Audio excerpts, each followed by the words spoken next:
میں خالد سیف اللہ رحمانی، خادم all India Muslim personal law board, اپنے تمام مسلمان بھائیوں اور بہنوں کی خدمت میں عید الاضحیٰ کی مبارکباد پیش کرتا ہوں۔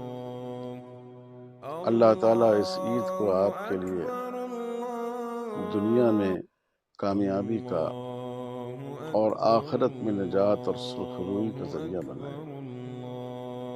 اور میں اس موقع سے یہ بھی عرض کرنا چاہتا ہوں کہ ہم اس وقت ملک میں جن حالات سے گزر رہے ہیں، کوشش کی جا رہی ہے کہ تعلیم کے ذریعہ، میڈیا کے ذریعہ، قانون کے ذریعہ، حکومتی اقدامات کے ذریعہ ہماری نئی نسل کو شرک کی گندگی میں ملوث کر دیا جائے،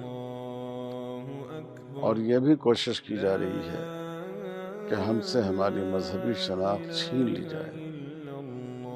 تو میں آپ تمام بھائیوں بہنوں سے اپیل کرتا ہوں کہ حضرت ابراہیم کی زندگی اور عید قرباں کا تقاضا یہ ہے کہ ہم اپنے اندر ثابت قدمی اور استقامت پیدا کریں۔ اللہ نے ہماری پیشانی ایک خدا کے سامنے جھکنے کے لیے بنائی ہے، یہ پیشانی کسی اور کے سامنے نہیں جھک سکتی۔